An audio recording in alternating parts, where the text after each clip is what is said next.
Hello, everyone. Sorry in advance for the various technical difficulties with this episode. As a result, there are a few places where if multiple people are talking at the same time, it doesn't sound super great because we only had the single video recording to go off of instead of our individual audio files. But it's a good episode. Thanks for giving us a listen and enjoy. Perfect, perfect. Okay. And actually, I'm going to start us off with this is the 52nd episode, kind of, sort of, maybe, of Jetpack Swords, a super cool casual gaming podcast where we talk about games, game related things, stuff that happens in the industry, like a major video game engine shitting the bed and pissing off all of their customers in one fell swoop. And yeah, we've been doing this for over a year. That's fucking crazy. Like I said, this is the 52nd quote unquote episode. But we've actually been doing this for over a year. Our first one, I think I sent it to you all, was recorded at the end of August of 2022. So like, holy shit, I cannot believe that we would be here today. But that's fucking awesome. Love you guys. Yeah, I'm also surprised we made it more than 6 episodes. Shocked, really. Once we made it No, I into knew we were double gonna do digits, it. It once was we got to double coming. digits, I knew we were gonna go for a really long time. Especially at the beginning, we were so absurdly consistent. I didn't start trying to beg out of episodes until at least like month 3 or 4. Well, I feel like yeah, I mean, yeah, I remember one day in particular, like literally all of us were like, none of us this was early on, none of us particularly wanted to do it, but we were all simultaneously like, we know we have to, because if we don't, it starts the downfall. It starts the Yeah. decline, the trend of us, backing out for being lazy. Um, but I gotta say, like, I mean, even recently, like, honest to God, like, really thought, I was like, oh, I'm not gonna be able to do it because my parents are gonna be in town, and you all did the Armored Core episode like completely on your own. I totally just assumed, like, before I mentioned that to you all that I was gonna be out, I just assumed that y'all be like, take that as an opportunity, to skip one, right? And then the fact that you all still No, did it, yeah, fucking love you gotta talk guys. about Oh, Armored Core. exactly. I was gonna say, I not only do I think we just want to do an episode, I thought it'd be fun, and I thought it was fun doing just the one without you, because that is still the only one that you've missed, which is also very, very crazy. But it was also we've been hyping Again, up that's Armored why I Core so thought much. that it would just not happen. And but also we've been hyping up Armor. I mean, I looked back. We started hyping up Armored Core for the first time in May, and then it came out in August. So like 3 months of like talking about it, kind of off and on each episode. And then not only did we play, like we texted when we were playing the game very, very actively. Had that episode, went 20 minutes continuing to talk about the game after, and then James continued to play. We were texting about continuing to talk about the game for a long while after. So I think it was also very special to Armored Core. I'd still be talking about it if it wasn't the most broken mess in New Game Plus Plus. Yeah, That is a it, real it, shame it to plus hear. plus worked. I haven't even tried. I've just been playing Starfield like only. Like I don't even. It's so frustrating. That's why I thought I was almost bummed for. I'm sure you guys talked about Starfield a lot with Ricardo, but I I'm talking about think, more. yeah, I thought we are gonna. I'm almost sad that there's other like all this Unity and Xbox news because it's gonna Unity take stuff away. won't be fun. Unity stuff will be I No. agree. There's not much Yeah. to company to greedy thing. I think Yeah. we fun. pretty That much was a just lot. leave it at that. Super basics, but I don't know anything beyond that. So for anybody who does not particularly follow anything and relies on Jetpack Swords for all their super cool gaming news, Unity makes video game engine. They make it in a they it is the two big ones that are like publicly available that are not private engines are Unreal Engine and Unity. There are smaller ones, which we'll probably touch on that in a bit. But Unity, I believe, has always kind of like trailed Unreal. Like I feel like Unreal is always like this is the thing, and like Unity is always kind of captured like the indie market. Um, and maybe that's not actually true, but I feel like that's my perception, and I get the impression that that is also the public's perception as well. That like Unreal is the thing that the big boys use, and then like indies use Unity, which again, not always true. Stereotypes are bad, but like that's the stereotype. Definitely my stereotype for those. Definitely. I think that's, I mean, it's part of Unity's selling point is that it's very accessible, which is why it goes to indie devs. Like so many of them are Yeah. first time devs that are just like, oh, hey, I'm already using it, so I'll just keep using this. It's easy to use and all that. Agreed. But so historically, and I'm probably going to get a lot of stuff wrong here. So historically, they have a pretty generous free tier. And I think they still have a pretty generous free tier.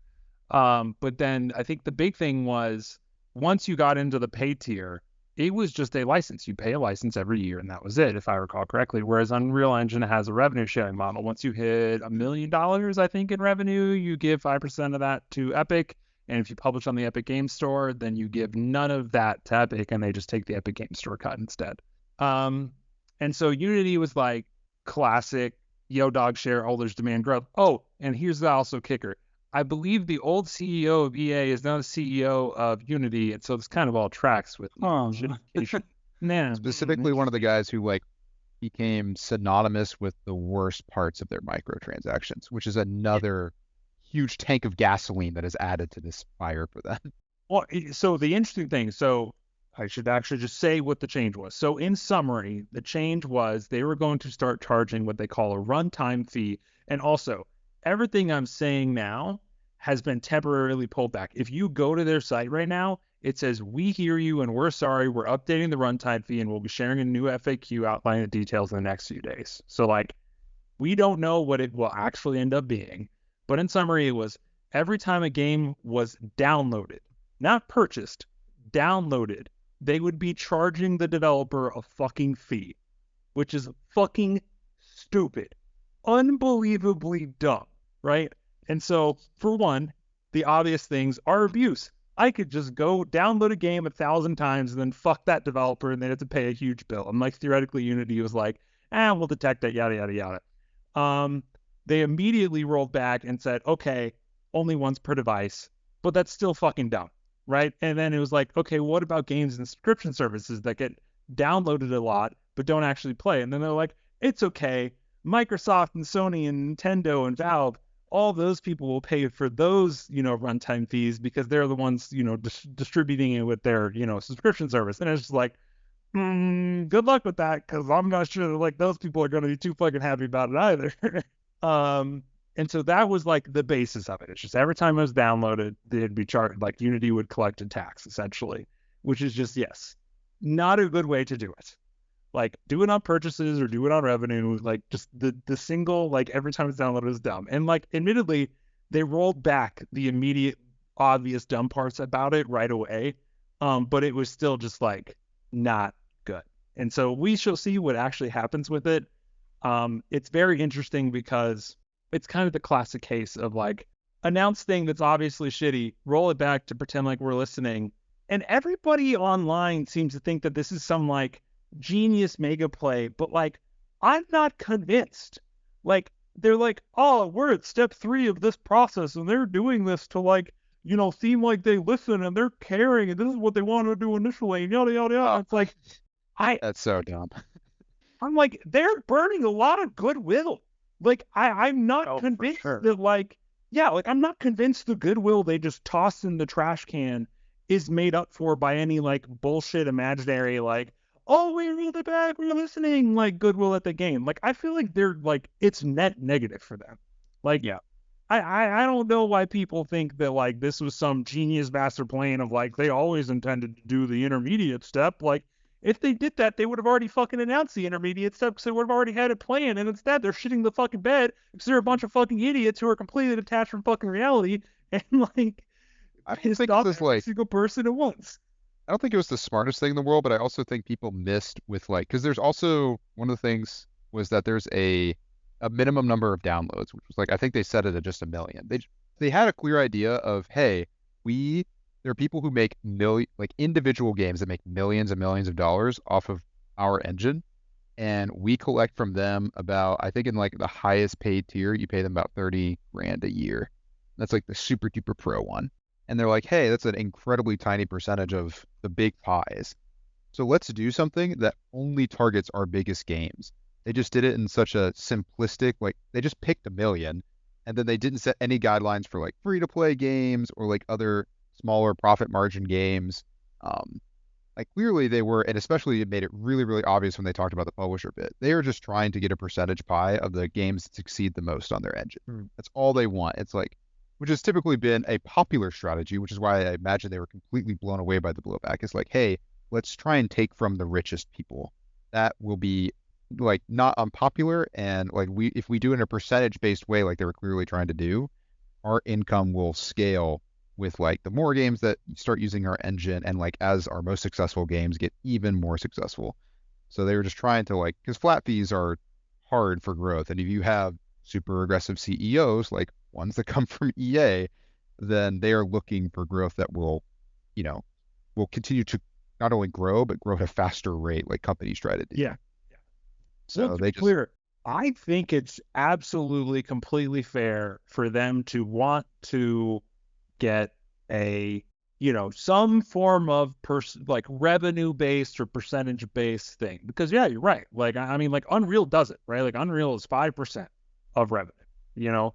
And so like I don't think it's unreasonable actually for like Unity to try and, increase their licensing fees or whatever, or make it based on revenue or download, or actually, sorry, not downloads, or purchases, right? Like it would be kind of reasonable to me to make it based on purchases, but like they just, they did it in the most asinine way. And you mentioned something which is very interesting too, of and the like, percentage was going to be like 14, which is really, that doesn't sound like a very big number, but where my heart goes out to developers is like, again, remember, even if you're a developer for some of the best, most popular games out there, you are not paid super well, nor your hours super great. And like, it is a big part of that is there are many, many different middlemen, like marketers, publishers, editors, like the people who run QA shops and stuff like that, who are taking percentages already. And this is just another player, your engine, who's trying to set the standard that that will also be taking a percentage of the pie, leaving increasingly smaller slices for the developers, So even if your game does super, super well, you're getting like 8-9% of it or some ridiculously low percentage. And it's like, oh, whoopee. I don't know. I don't want that to be the standard. I can understand why Unity wanted to make that play, but I hope they don't come out with a new version of that. I think a flat fee is fine. It's just corporate greed.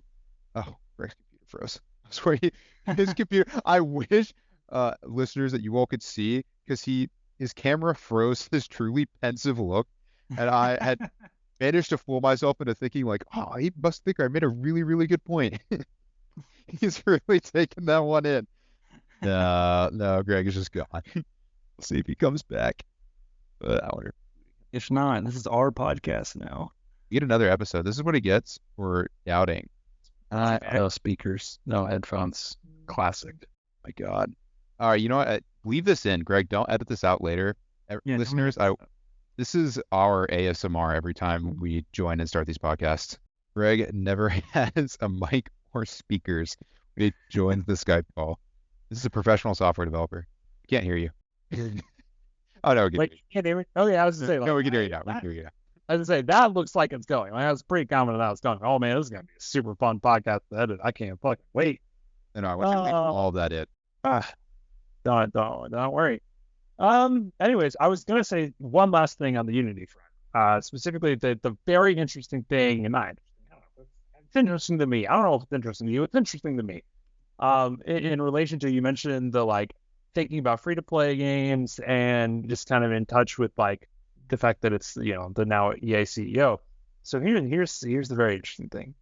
This entire thing, and they actually mentioned it in their initial FAQ, I believe, is like, we believe this is better than a revenue sharing model for games that have sustained revenue. In other words, they give zero shits about selling complete games. They care about two things: microtransactions and ads. That's the only thing they give a fuck about. Because they also said it was, if you used their ad engine, I believe, then they would waive the fee.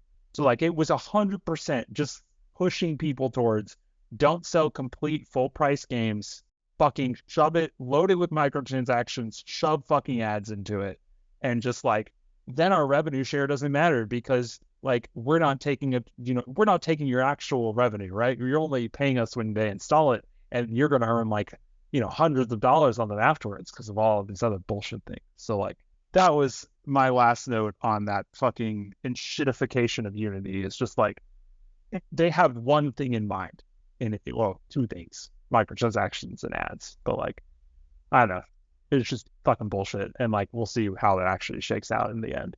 Makes sense. Games as a service, right? Like that's been a trend for the past 3 to 5 years. People are like, whoa, if you don't just take all your money at once at launch, like, and you try and set up a model where you're constantly getting it, it's way easier to run a business that way. And so here's, and like you pointed out, that has been the trend.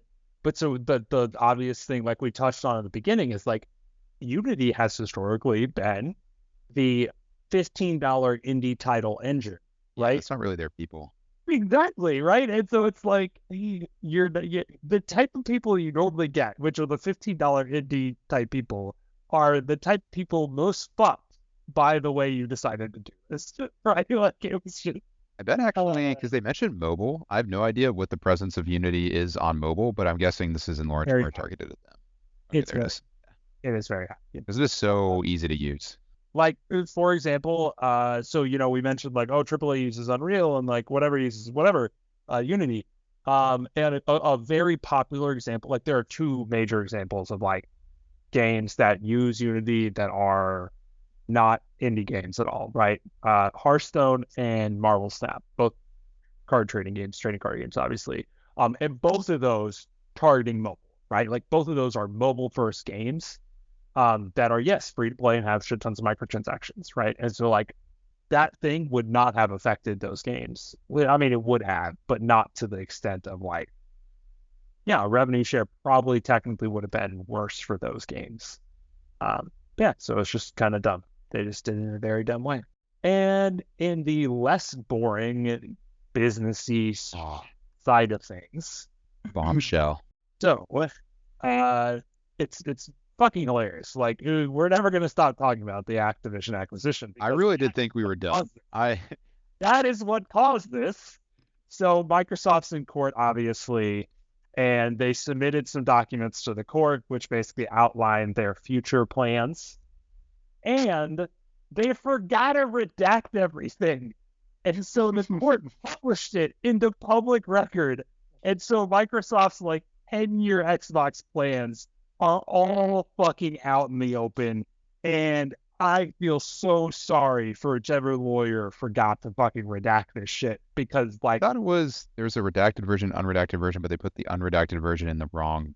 Maybe that is the same thing. I would believe it. I all I know is it boiled down to Microsoft fucked up. It was not the court. It was somebody at Microsoft or their law firm that they hire that fucked up. Or it's like a hack or a leak. Like this was posted in a public place. No, like it was 100% a fuck up, and like it blows dick. But honestly, there is some cool fucking shit in there, and so I'm very excited to talk about this. And James, you mentioned that you also are familiar with it, so if you want to let me not talk, please take the reins. Yeah, so what I saw, the version of the reveal or the release, was that the like document was redacted, but then like the image attachments themselves to it were not. And so you could access the images. I don't know. We're all saying the same thing. Like Greg said, it was a corporate fuck up. But yeah, it seems like the documents, including some like emails and some other things, basically show off a lot of Xbox plans. Whether they'll actually happen or not, obviously, we never know. But up like for like years out into the future, basically. There are new console things shown off in the leak, a new controller that looks like it's got haptics, which I think is super exciting if that actually happens. I would love for Xbox to get in on that like the PlayStation has. The new consoles, I think specifically one is like the traditional mid-generation like advanced console that we've had for every generation ever, it seems like, where it's just like an improved, gap between current gen and whatever next gen will be. And then a actual new console, which I think they had marked as 2028, which is crazy. And then some game news. And I forgot to mention they also have a mobile controller something, and like a handheld also. I don't know. There was a lot of stuff showing up. Yeah, I don't know. I'm looking at like some of the images now because I couldn't remember everything. I just remember the things that like I really cared about. But yeah, looks like in this leak there was a mobile controller that you would attach to a phone. There was a one-handed controller. Think of like it looks like a Joy-Con kind of. And there was also handheld, cloud devices, of course, all sorts of stuff like that. The new controller was cool. There's like a keyboard and a mouse, I guess, that they're gonna have. But yeah, that stuff's all pretty cool. I'm really, if the controller is real, I'm most excited for that. I think the Xbox controller is like Which controller? the one that they advertise having, or the one that the images show has like the haptics, like the PlayStation 5 Yeah, it's controller. easily the reason I'll pick It's PS5 over Xbox games I at mean, times. It's like, I think it's a cool. I mean, obviously this is just like probably like a mock-up, but I think it's a cool looking design. It's like a two-tone black and like white. And if it has the haptics, that's really cool. And like I think the Xbox controller is still like the best all-around controller in terms of just like ergonomics and like just use. But I mean the haptics for the games that utilize it on the PS5, because it's not every game. Obviously, the developers have to put it in. So it's mostly just been like first party games, other than like Call of Duty, which had it, which I thought was really cool for the last Modern Warfare that came out. But yeah, I mean the controller looks cool.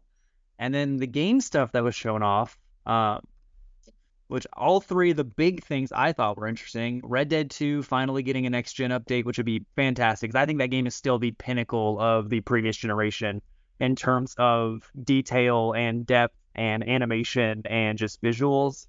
A game to me is like it's literally the pinnacle that like the last gen was able to do. So I'd love to see that brought forward and even improved even more. And then there was a thing on here about a Fallout 3 and a Elder Scrolls 4 Oblivion remaster, which like me personally, Jacob and I were talking about it because like, you know, you guys both know we're big Bethesda fans. Jacob's a massive fan of Oblivion. I love both games like a ton, but I still would rather Bethesda focus their energy on Starfield and getting it more improved. And then of course like I have so many like things that I want to see in that game that they'll have to do expansions for, and I can't wait. But like, I mean, the remasters are cool as long as they're not taking up a ton of their time, if those are even real. But yeah, Greg, anything you want to say? Or Packy?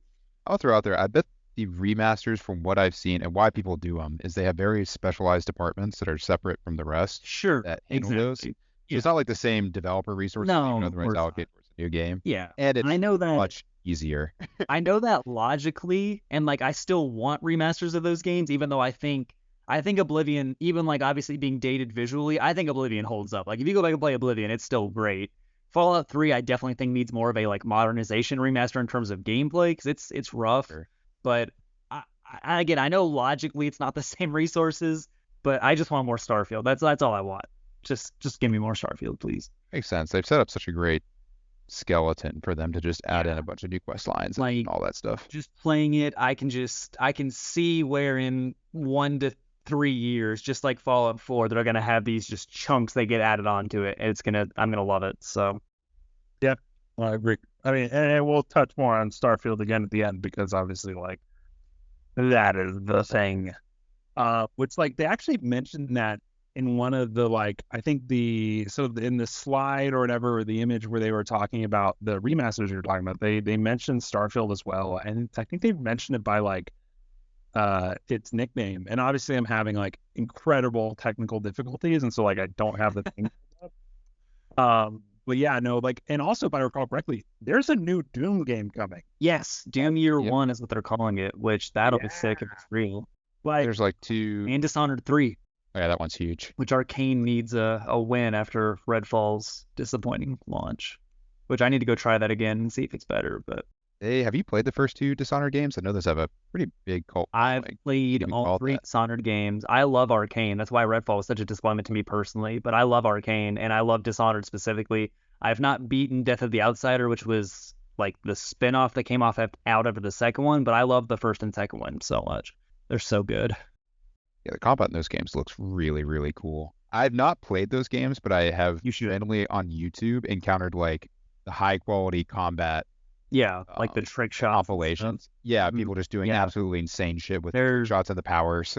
they're such good games. I love games. I love games. It's harder to find because we Oh, want to and make games Prey, accessible too. to everyone. Praise. Oh, Praise the one with like it has an incredible base game and then it found like new life in its roguelike. Yeah, Moon Crash. That's you, right? Yeah, that's the one. Yeah, Arcane, like I wasn't a big, we've already talked about, I think we've literally talked about this previous, like when Redfall came out, but like I wasn't crazy about Deathloop, but like I know Jacob loved it. I know it's well liked just in general. And then Redfall obviously had disappointing launch, but like I know Arcane as a studio is like obviously very capable, like all the studios they have. I think they have 2 studios, but yeah, I would love to see anything else from them moving forward. Yeah, it seemed like there's, I mean, as you would hope with a company that had so many acquisitions and all that, like they've got so many different big ticket IPs. And then there was the two, of course, unnamed ones. They weren't, it was Project something and another Project something, Yeah, like it was a Kestrel. Kestrel, Kestrel. I think. I can't find the specific slime that's got the games on there. I wanted to look at that too while Greg was getting his stuff sorted. You want to find that? I will say I'm shocked. Kestrel is Starfield, by the way. Like, I'm pretty sure it is.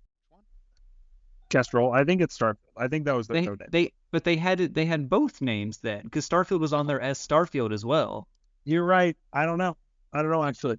I'd be surprised. There's ones with code names like that are usually like years out from launch. Like they haven't even been floated as an announcement. Maybe. Yeah. This is the justification for code names, right? Like this is why code names exist. It's like even if they leak, it still leaves some, like question in the air. Which I find code names annoying as a software engineer. I fucking hate code names. They're super fucking annoying. Like I hate having to remember. Like someone says something. Yeah. And I'm, what are you talking about? Well, because the problem is like people internally will use code names even post launch, and I'm just like, no, stop it. Use the real name, right? Like, very frustrating. I'll say, while you were tabulating game information, how have we not mentioned the funny Nintendo banter that they were doing? They were like bandying about the idea of acquiring Nintendo, which is of course ridiculous. And Valve also. Yeah, Valve, Nintendo, and Warner Brothers, their interactive are the WB one. That's crazy. Yeah. Apparently they were actively in talks with Warner Brothers, right? Like that one, I believe. That one's reasonable. Yeah. Whereas I thought it was funny. I was reading this last night, and I believe the bit I caught and I remember was like literally Phil Spencer saying, "I've already talked to the board of directors, and if the opportunity ever arises, like you said, for Nintendo and Valve, like they're already on board." So it was literally just like if it ever arose, like they would jump on it instantly, which good for you for having the foresight and to go talk to your board of directors for what is presumably $100 billion acquisition. But a large acquisition. It was funny because one of the things was bad, it's bad news, but good for Nintendo. They have a huge cash reserve, so it'd be really fucking expensive to buy them or something like that. Yeah, I don't think that's the problem. I think same with Valve. I don't think, is Valve a US-based company? I don't think so. Valve definitely is. Okay. Well, obviously Nintendo is not. And Japan's not just going to let one of legit their biggest companies in their country just. Yeah, that's what Jacob and I were talking about. It's that's like trying to buy I don't even know what an American equivalent would be for something that's so rooted in modern American culture or in their case Japanese culture. That's crazy. It's like buying just a nation's tradition outright. You could just get to own it. That doesn't make any sense. Well, and it would if they were to do it today, it would never get approved, right? Pre-Activision, maybe. Yeah. No shot. No chance. Now there's zero fucking chance, right? Yeah, no, that was funny, just back and forth. Of literally just it wasn't casual, right? It was very serious, but also a little bit of yeah, I mean, we've talked to Nintendo leadership team, that time ain't right for an acquisition, but maybe sometime in the future, it's just fucking insane, right? I mean, it's kind of crazy because it's built on the same thing they've been saying about Nintendo forever, which is eventually Nintendo is going to give up on hardware. They're going to be purely software, and they're going to come on to our hardware, and we're going to make a deal with them. They've been saying this since the 2000s because Nintendo's so bad at hardware, and everybody's eventually they'll give. Or at least we see them as bad because their performance specs are bad. And I think that everyone's convinced they will eventually stop because other publishers won't want to make games for their hardware. A problem they have had for the past 20 years. And it's just not going to happen. I don't know. Well, the kind of weird thing was one of the things they mentioned was apparently Nintendo. So if I recall correctly, it was historically this would never happen because Nintendo was a good company and didn't give a shit about profits. They enjoyed reaping them in, but they didn't give a shit, right? It was just kind of hey, we make video games and we enjoy making video games and whatever. But it was because one of the things that was in the emails was apparently there is a new person on the board of directors of Nintendo who apparently gives a shit about making profits. And so, like, That sentiment is a crazy thing to say about a multi-billion-dollar company. They do not become a multi-billion-dollar company if they do not care about not only being profitable, but having a high growth rate. They very much have since the 90s. it's probably not, they obviously cared about being profitable. It's more they didn't care to, like, they were like, oh, we're already profitable. We don't Had need, artistic integrity. yeah, they didn't need to pull a Unity, you know? Like, Nintendo was like, we're Nintendo. We don't need to pull a Unity, you know? Hey, see, like, I tied it back. I'm such a good host. What can I say? You know, a host whose computer freezes on twice in the middle of an episode. It is impressive.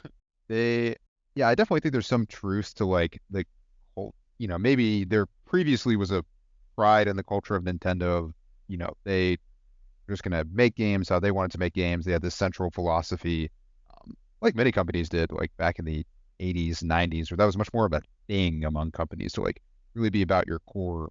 At least certainly it was marketed that way. I don't think that's necessarily the truth that we kind of like make it out to be. But now definitely I think that's more or less gone. Yeah, because Nintendo, I'm pretty sure is publicly traded. So Yep. on their board is definitely like, I think they are publicly traded because one of the things in the email was literally like a hostile takeover would be a bad move. Like, yeah, like that was like a thing that was like, considered. Like, should we just fucking buy them anyways? Like, who gives a shit if they want to be bought? Like, let's just do it. And it's like, no, we shouldn't. We shouldn't do that. Like, because I also know they're buddy with one of the big shareholders, who's not U.S. based. Microsoft is buddy with one of the big investor groups that invest in Nintendo. Yeah, but because of that, like even regardless of how that impacts their ability to be acquired, it certainly encourages you putting people on the board instead of it all being done internally. It is much more shareholder driven, and so they get people who have typically been, affiliated with high growth, profitable companies, and then bring them in as opposed to pillars of the gaming industry or people who grew within Nintendo as a company for, decades and decades. So it just creates a different culture. so let's see. I missed part of it because my computer sucks balls apparently. James, so what all did you mention? Real quick summary, just you mentioned obviously the new controller. You mentioned some of the new games and remasters. Yeah. Did you mention the new consoles themselves, obviously? I mentioned them briefly. They have one is like the mid-generation refresh that's become tradition at this point, which they're calling, I think it's called Brooklyn right now, of at least the Series X refresh version. And I think they have one for the Series S planned as well. Yeah, and then they have also a leak from the same thing about a new console supposedly dropping in 2028. Yeah, which like that is the thing that like the people at Sony are like chomping at the bit for, right? Like that's the shit that like you would pay a company spy like $2 million to like see you privately, right? Like, and they just got it for free. Like it's like we're already in talks with AMD to, secure yada yada yada for our fucking, system on a chip for this. And Sony's just like, let's write that down, right? That, like, and so that's the thing is like that's not looking good. Like some of the other games and shit, it's like that sucks that it leaks, but like that's not as bad as like this is what we were planning for 2028 hardware. Like that's real not fucking good. Like, but yeah, it was also funny, like not like kind of like tangentially related to hardware. It's funny how like far out they like piece some of these things. Like one of these notes is literally they were like they made a note. It's like we will do a last chance Series S sale, $200 for Black Friday. Like it's literally like it's just like it's like crazy to me that like they're thinking about like Black Friday 2024 we're gonna put the Series S on sale for like $200. Like the fact that they're already thinking about that shit is just like it's crazy. Yeah, no, the cylinder instead of being a mini fridge. Yeah, I hate that it's a cylinder. That's so fucking stupid. It looks pretty fucking weird. I mean, yeah. It looks like a Bluetooth speaker. I haven't seen it. Is it one that has to be stood upright? It looks like it because it's a cylinder. Yeah, what? It's the whole point. It's like the beauty of their design of the friggin' box or rectangle for so long as you could like angle it. Because Xbox and it's not a box anymore. That's a good point. It's a good point. They got to rebrand now. But yeah, so obviously those are the fact that there's new hardware coming is obviously kind of not super surprising. Like I said, it's kind of become the standard at this point. And it does look like, other than the design price too, like To this, they're releasing them for the same price, which that's cool. well, so here's the interesting thing. So it's the same price as the current $500, but they're supposed to be raising the price of that. But that kind of counters out because, and this is a big one, the refresh will not have a fucking disk drive. Yeah, Which is I'm not. interesting. I'm not worried about that at this point anymore. I mean, that. I personally give a shit, but like I feel like there's a large number of people that are gonna just be like, no, that's just straight up, that's the deal breaker, right? Like, They're gonna say that until they are literally forced into it, and at the end of the day, from like a technology perspective and like a corporate level perspective, does it matter? Like if they're still gonna have to buy in eventually anyway, like it doesn't matter. maybe, I mean, go It back doesn't- in time to the Xbox One months and tell people that. Sure, mean- but that's not now though, Greg. That's not 4 years from now or whatever, right? Like the world's different. People always I'm- complain whenever you remove a feature, no matter how few people used it. People don't like the idea of not being able, especially something that's affiliated. There's many good reason for gamers that you can make the argument that like physical game sales are great, which I 100% agree with. But there's Sure. also the convenience reality of like 80% of games sold last year were digital. Yeah, like my Xbox has the disk drive, obviously currently. My PlayStation, I don't think I have the disk drive version of the PS5. I actually don't remember off the top of my head. The fact My that you don't- computer doesn't have a disk drive, like a CD drive. Like it's whatever, man. Like No, I agree. Like, I mean, yeah, literally the fact that you don't remember is like that tells the whole story, right? Like that's I cared for a while into the last generation and this generation, and I definitely still have like a physical library of mostly Blu-rays for like movies that I really like. Like I have the Studio Ghibli entire collection on Blu-ray as like a box set, and it's really, really nice and I love it. But like I can also always go watch those any other time anywhere else if I really want to. So but so I want to go back to the controller, which obviously you mentioned. yeah, I think It looks great. Like the two-tone, like you're talking about, the two-tone looks fantastic. Like visually, it looks like a great controller.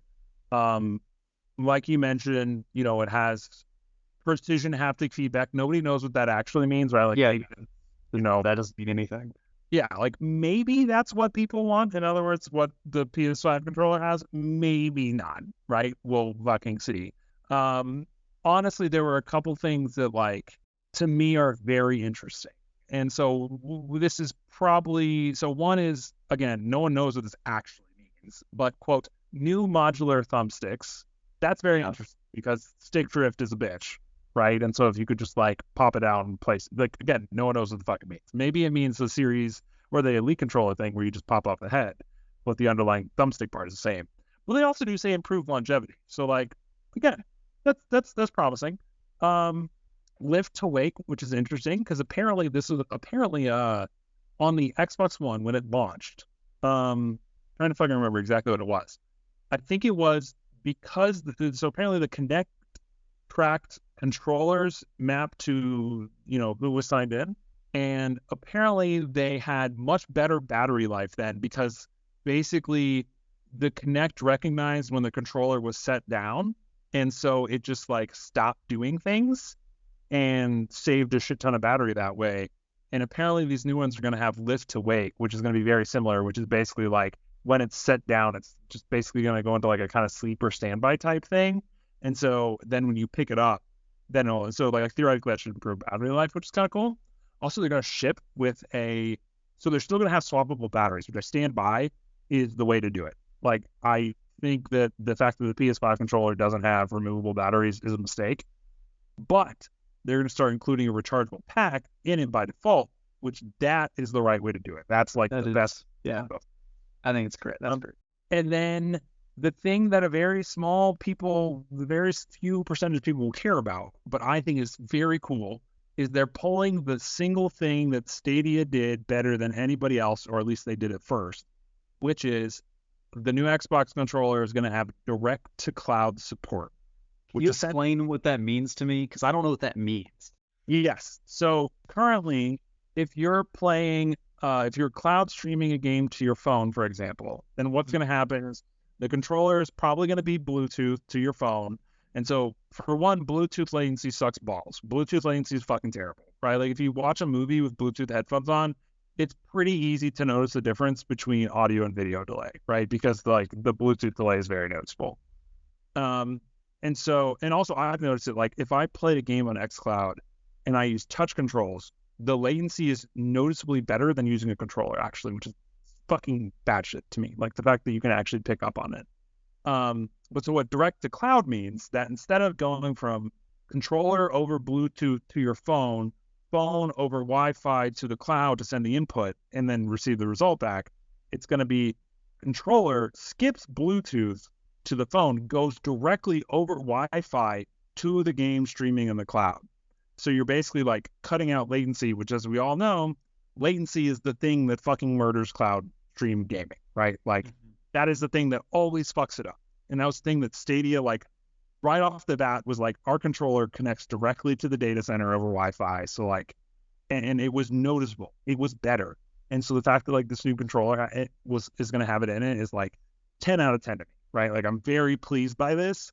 And it's interesting because, like, obviously, like, we've touched on cloud gaming in past episodes, and it's like very clearly an emerging market and outside people play it. But, like, so one of our friends, James, at the end of last episode, I asked you and Ricardo, would you recommend somebody who doesn't have a current gen console to buy a new console to play Starfield? And the friend I was referring to, he actually posted in a Discord, he sent a message in a Discord chat. I was like, hey, is anybody playing Starfield? He's like, yeah, I'm just playing it on cloud streaming.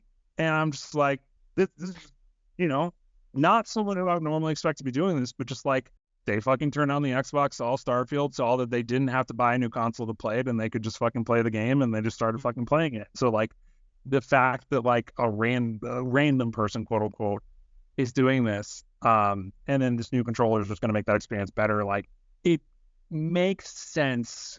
Like, that story, that, anecdote, that personal experience, like, makes me buy into their, like, hybrid vision and, like, pushing for actually cloud first, right? Like, I get why they're investing in that. The fact that he was literally just like, yeah, I didn't have to buy a new console, and, like, yeah, that's fucking valid, right? Like, and maybe if they release it, one of the things that was linked was sub $100 cloud streaming console, quote unquote, device.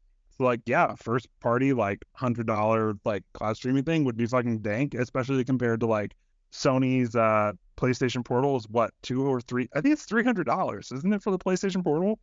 I'm gonna look it up. But yeah, no, I mean, if they release one for $100, like, that would be, yeah, it's super reasonable. I could totally see a shit ton of people doing it. The fact that, like, I don't have to buy a new console is like, I get it. I mean, like, I am not that person, but, like, I get that those people. It's $200 for the PlayStation Portal, but still, like, they release $100, saying, that would be literally half the price. They even pull that off with even decent hardware. You sell it at a loss, which apparently that was another thing that leaked. The Series X and S generation was their biggest hardware loss ever. Like, that was the most they've ever subsidized the hardware to sell it, right? If And, like, total like aggregate money, because that incorporates for, like, inflation and Microsoft being bigger, or, like, proportionally per console, they were willing to take a bigger loss on each individual unit. I can't remember exactly what it was, but I think it was even, like, accounting for inflation. It was like they were it was because they got shit stomped so bad last gen, Xbox One versus PS4, that they were like, we have to hit this price point. And so they were willing to take a bigger loss in order to catch up, essentially. Yeah, because we knew, I mean, before the consoles even launched, I remember people were like, Xbox is 100% running at a loss. Like, they always run at a loss, but, like, they are very clearly running at a loss for this one, especially the Series S. Random fun thing mentioned, they have a design lab thing for controllers, which is just, you can go and, like, you can pick out custom colors and shit for your controller, and I believe they launched it for Elite controller recently. One of the things that was leaked was apparently they're considering it for consoles, which would be pretty fucking. I suspect they're not going to do that. I suspect that was one of the things that they talked about, and then they probably were like, let's just do these wraps instead.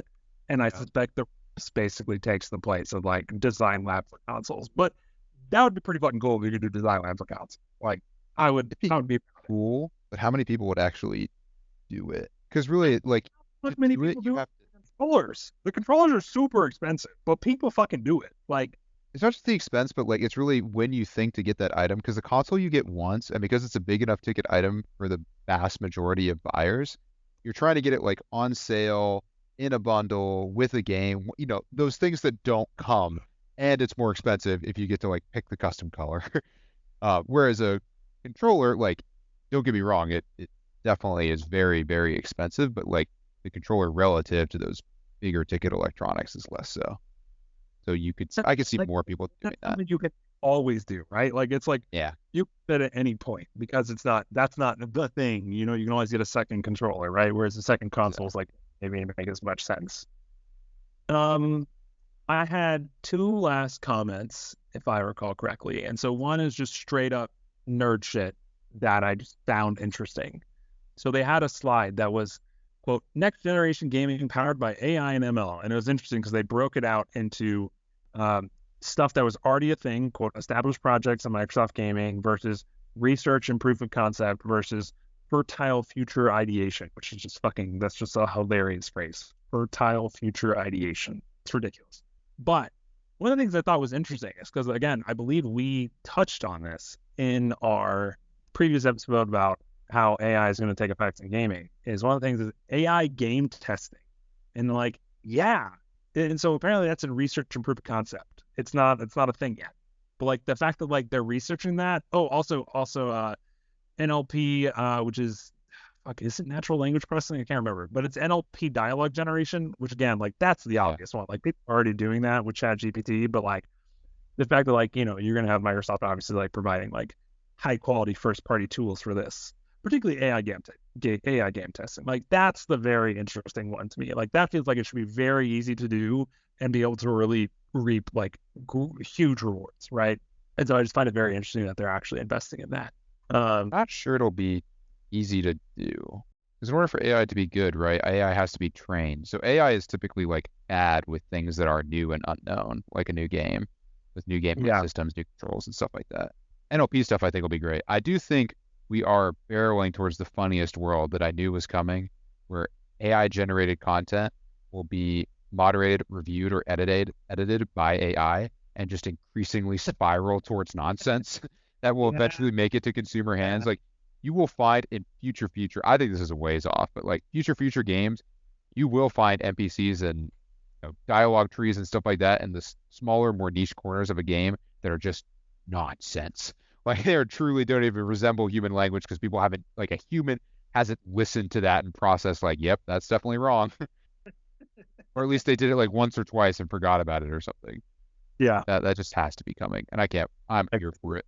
So the last thing that stuck out to me, and this is kind of just ridiculous, but it's kind of just like, you know, there's the impression of like out of touch executives without cohesive vision. And there's this quote that I just find kind of interesting because and actually maybe I should just like read exactly what I sent to Ricardo because it's exactly what I felt, but it's okie dokie. So I said, I'm confused. It seems like a competent executive leadership and cohesive vision. I didn't think that was possible. And what the actual thing was from the leak was the CEO saying, we are building 4 types of computer, 1 cloud everything, 2 a hybrid Xbox, 3 hybrid Windows, and 4 hybrid HoloLens. We need to bring the company's systems talent together to align on a unified vision. We can't go from big idea to big idea. We need a single big idea to rally the company around. And obviously, like some people may disagree with like that vision, particularly the aspects of like a hybrid Xbox or cloud everything or a hybrid HoloLens or whatever. But like still the fact that like it's an actual cohesive, unified strategy across a company of like, I don't even know how many fucking employees is like impressive and surprising to see, right? Like once your company passes probably like 5,000 employees, definitely 10,000 employees, like it gets like it's classic like left hand doesn't know what right hand is doing type thing, and it's really easy to fall into that trap. And so I was just fucking surprised to see, and who knows, maybe it won't amount to shit. maybe it's just like they had a single meeting and no one's going to actually fucking pay attention to it and they're all going to go do their own thing anyways. But even the premise of him like trying to be a unified front is interesting to me because it's very hard to do that at that big of a size. Yeah, I think That's the all. idea isn't like new. 'Cause I know I'm trying to think. Executives who've come in who are new will try to do stuff like this. Like, let's simplify it down. We're bogged down with Wade. We're trying to do too much. Let's simplify the vision here, and especially like one shared thing everybody can look towards is. I'm trying to think of a good example of that. I would say Coca-Cola. But anyway, I think that whether or not like it is new or not, it is a good idea. Let's see if it actually works. I feel like that's corporate. Like when people come in at the very high level and are like, let's be simple, and then try to do it in a ham-fisted way, like it can go pretty badly.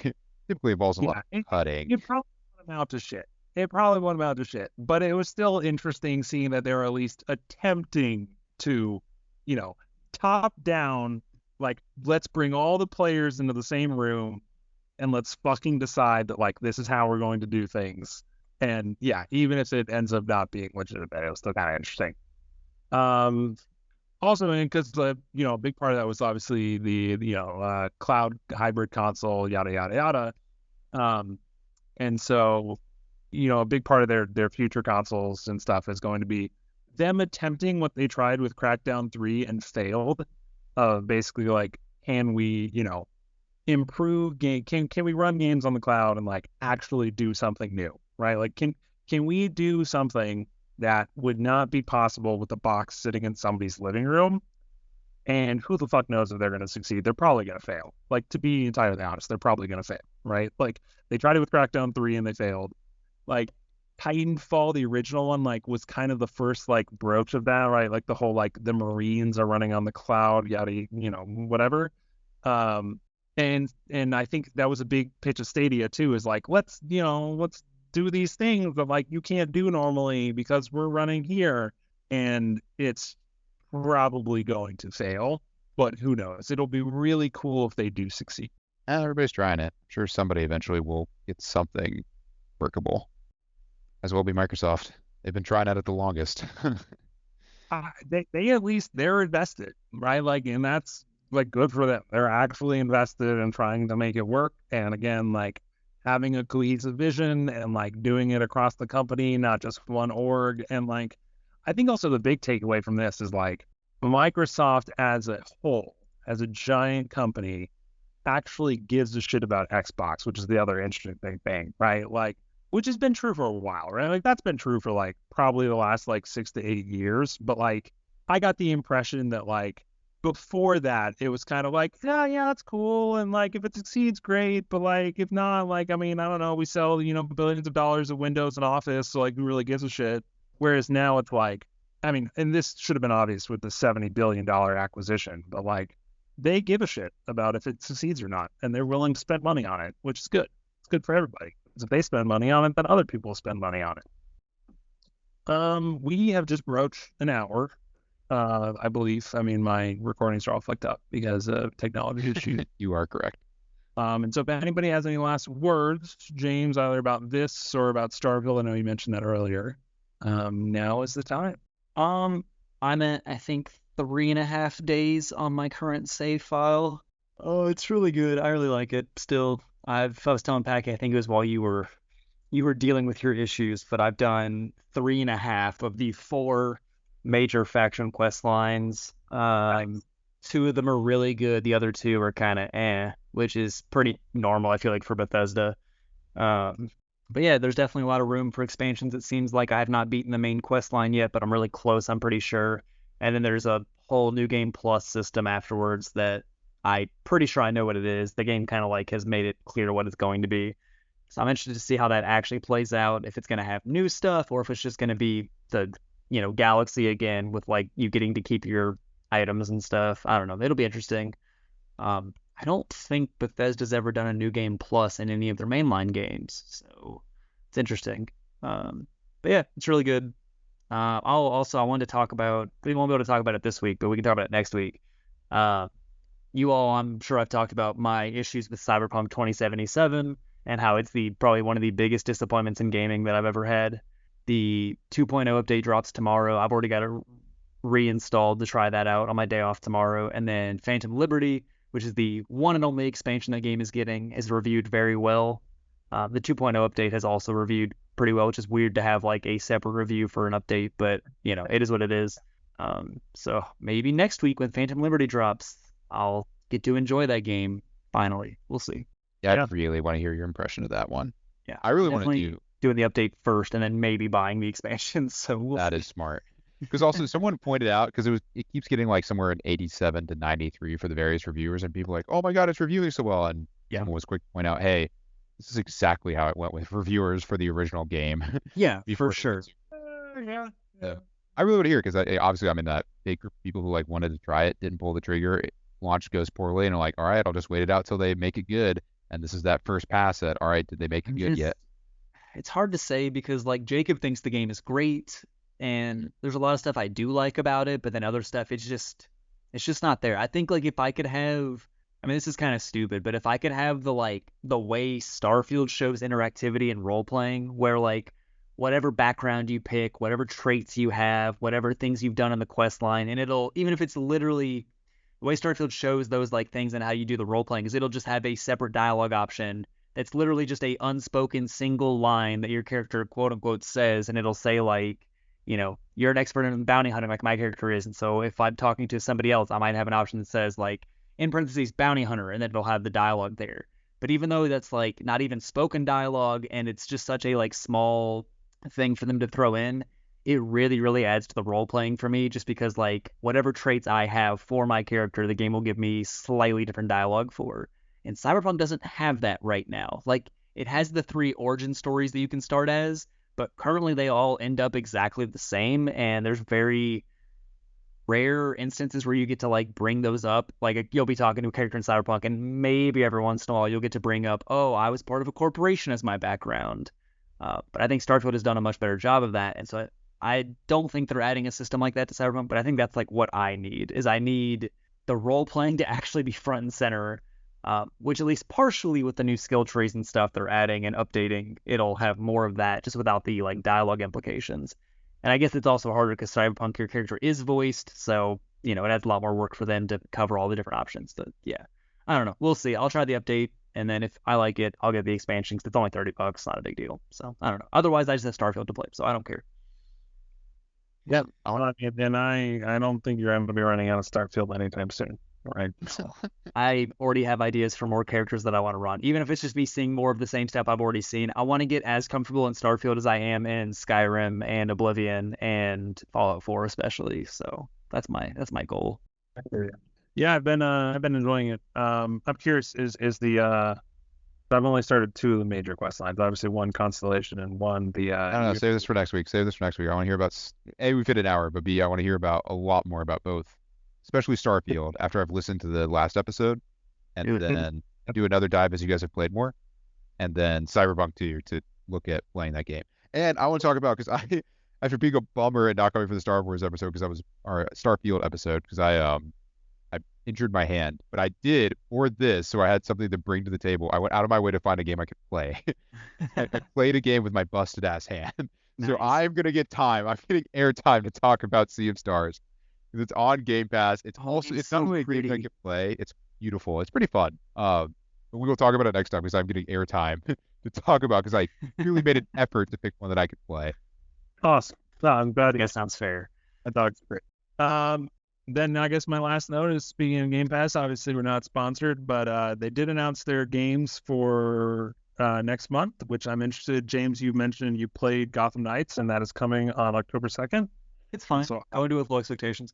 yeah, no, and that's what we're gonna do, and I think I'm gonna enjoy hitting XXXXXY, and then XXXXXY. That's so fun. accurate. And then if you have any interest in looter shooters, Outriders is leaving Game Pass on September 30th, and if you like looter shooters, I would recommend playing it before it leaves. So Eve has the worst fucking opening in my opinion. I hate that game. it's not good. I've not made it past it. Yeah, it's bad. It's really bad. yeah, it's just like the most stereotypical sci-fi cheese you could get with bad writing and bad voice acting. Like It feels like a worse Gears of War story, which is Gears of War story is not that great. But it's fun. It's fun. The moment-to-moment gameplay is fun. Yeah, for sure. Yeah. So thank you everybody for listening. Oh, also Liza P. That'll be interesting to try. Yeah. And Payday 3 is tomorrow as well, but I don't give a shit about that. That's gonna be junk until like a year from now. Yeah. Thanks for coming, everybody. Thanks for listening. Bye.